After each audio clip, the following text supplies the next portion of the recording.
But first, joining me from Washington, D.C. is pollster and political strategist Frank Luntz. Frank, great to see you. You're a very important person to talk to right now because there are polls swirling around all over the place, often giving quite conflicting information. Just first of all, tell me, what impact has Joe Biden's decision not to continue with his presidential race had on the Democrats' chances of winning the election? It has completely unscrambled and re-scrambled the race. There are key voter groups right now, young women who had been turned off by both candidates that are now absolutely excited. Younger African Americans that were giving Donald Trump a look that they may be going back to the Democrats, which they voted for decades. It doesn't change any of the states. It doesn't change the basic parameters of this election, but it does make it closer. And make no mistake, when you raise $80 million in a single day, when you get thousands and thousands of people signing up to volunteer, you take that seriously. You see the significance of it. I would have predicted exactly 1 week ago today that Donald Trump essentially had the race sewed up. You can't say that today. He's still the favorite, but by a very, very narrow margin. And there is a palpable, measurable honeymoon that's happening for the vice president, Kamala Harris, that could change the outcome of November. Yeah, I mean, I read a very interesting interview with you with the Times back in the UK last week, in which you identified as the potential tipping point for Trump to beat Biden was that Trump's support would all come out and vote for him, absolutely, to a man and woman. But the Biden support, maybe 1-2% of them may just stay at home because they just weren't enthused enough to go out and vote for him. It may well be that particular part of the equation narrows sharply with Kamala Harris, because the one thing she certainly brought to this race is a renewed energy, and I could certainly see a lot more people feeling enthusiastic enough to go out and vote for her in a way they might have been tempted to stay at home if it was still Joe Biden. That's exactly correct, and that's why the whole race has changed. Every Trump voter, you knew that he was going to get his polling numbers and maybe even above them. But that Joe Biden, there was just no energy, no excitement. She's brought that to the race. It may not survive. I remind viewers that she had the same kind of energy and excitement in 2019 until she debated Joe Biden. And the public thought there's not much here, that she doesn't have the greatest record to defend as vice president. She was given one responsibility, which is immigration, and she didn't come through on that. And right now, the two issues that matter most, affordability and immigration, Trump has a significant advantage regardless of whether it's Joe Biden or Kamala Harris. That said, we've never had an African-American woman, South Asian woman running. Clearly, they're playing into that. Americans like to be part of history. And I'm not willing to make a projection right now because it would be inaccurate and, frankly, unprofessional. She does have a shot. Yeah, I certainly think it's going to be a much closer race now. In terms of how Trump should handle the new challenge, I spoke to him on Saturday night before Biden quit, just the day before, and he was desperate for Biden to stay in as long as possible, because he really genuinely believed if Biden was still the Democrat nominee come November, he would win the election quite easily. But he did say that given the extraordinary series of events in just the last 3 weeks of this race, that 4 months is a very long time in this race, which it is. I mean, certainly the race that everyone said to start with was boring. These two old guys duking it out again has become one of the most electrifying, surprise-ridden races in American presidential history. If you were advising Trump, how would you handle the new challenge? I would simply tell him to take a very long vacation. Go to one of your golf courses in Scotland and just get away. Donald Trump is Donald Trump's biggest opponent. The words that he says does bring people who never voted Republican before to consider him. And it's not a typical politician's rhetoric. That said, you're running against a woman who has a professional career. The female population has been really energized by her campaign, and it's only been 4 days. And he is too likely to say something that's too offensive that actually hurts him and backfires. And I don't believe that there's anyone around him that says to him, dude, calm down. It's a little bit different. You can take Biden apart. You can't treat her the same way you treat him. Now, he got away with it with Hillary Clinton because voters thought of her differently. My advice to him would be to tread very carefully and to make sure that all of your communication is based on fighting for the American people, not fighting against the vice president. And that's sometimes very hard for him to do.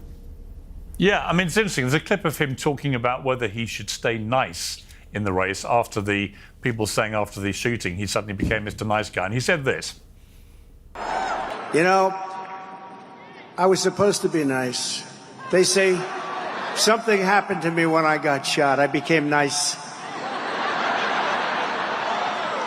And when you're dealing with these people, they're very dangerous people. When you're dealing with them, you can't be too nice. You really can't be. So if you don't mind, I'm not going to be nice. Is that okay? You know, I mean, it's an entirely predictable response. And I've been watching his rhetoric in the last couple of days in particular.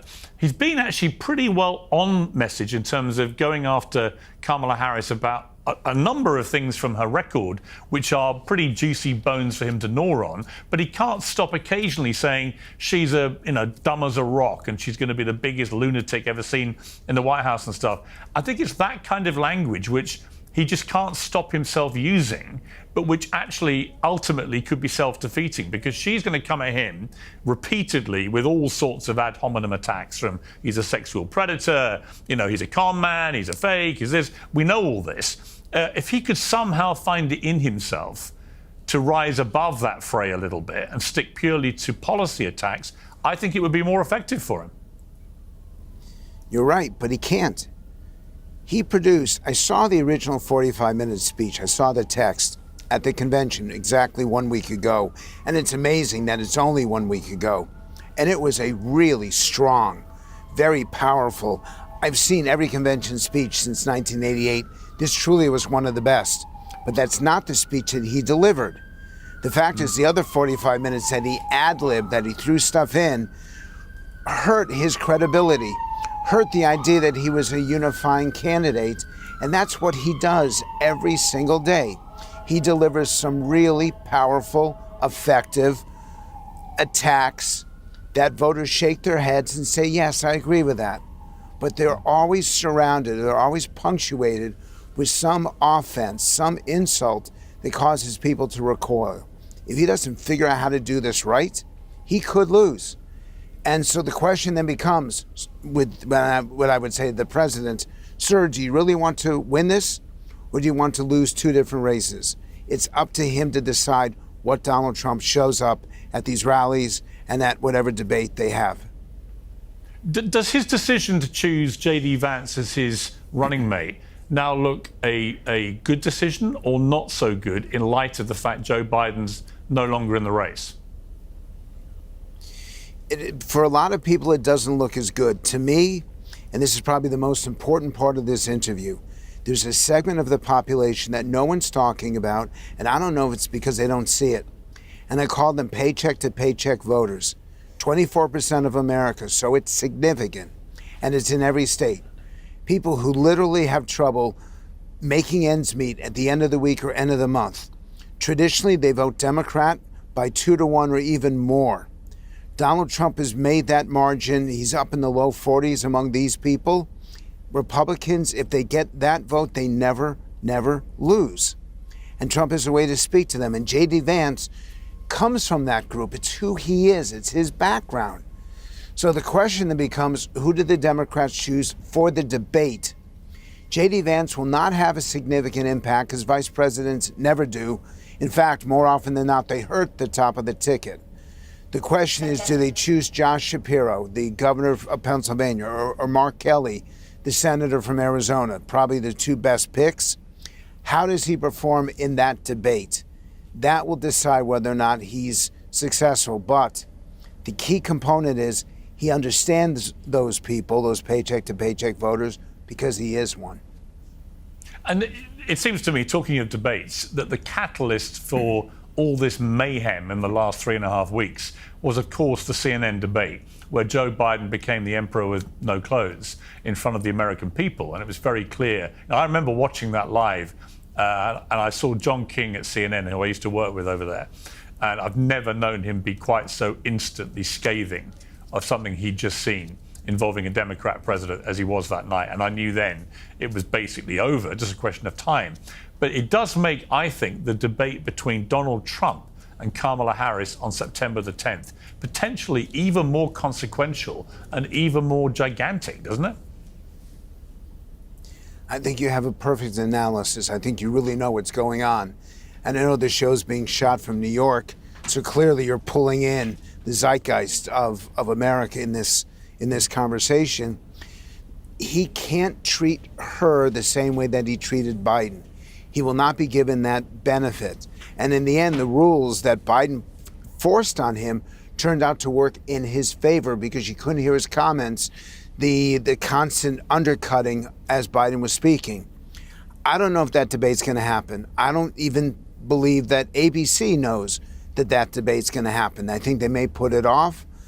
I think it'll be the most watched and most entertaining debate of all time. I think it could be the most negative debate of all time because the two of them will just go at each other and at each other. And what we haven't mentioned is the impact after the election. And that's what I really am most concerned about and why I do so many interviews like this. In the end, do we trust the election results? Does America come together? Do we accept the result and do we move on? And do we continue to tear each other apart? That's what I'm most concerned about because I'm not sure the answers to those questions. I know what Brexit did to the debate in the UK, and I believe it's going to be even rougher over here, Trump versus Harris. And pray for us, Piers, because we're a great democracy. You know what, though? And you know what? The reason, Frank, I think it has to happen, that debate, is which one of them's going to pull out, right? If Kamala Harris ducks a debate with Trump, I think that would play very badly for her. And conversely, if Trump, the strong man, bottles a debate with Kamala Harris, I think that's really damaging to him. So I don't think there's any possibility of that debate not happening purely for that reason. Yeah, but Trump's already raised that he doesn't want ABC to do it. He wants Fox to do it. So his claim will be, I don't trust the network. They're biased. They're hostile to him. That won't hold water. But to Trump's voters, that'll be acceptable enough. And in the end, under Biden, there was only 4% of Americans, that's it, who are undecided. That undecided number's gone up a little bit because we have a new candidate, still only 6 or 7%. So we're going to spend $2 billion and hold all these debates in the Democratic convention, basically trying to move 6% of 3 key states, Michigan, Wisconsin, and most importantly, Pennsylvania. That's an awful lot of money. That's an awful lot of airtime for literally 1/4 of 1% of America. It's incredible when you put it like that. Frank Luntz, brilliant to talk to you. One of the smartest political strategists in America. I really appreciate it. Thank you. Appreciate it too.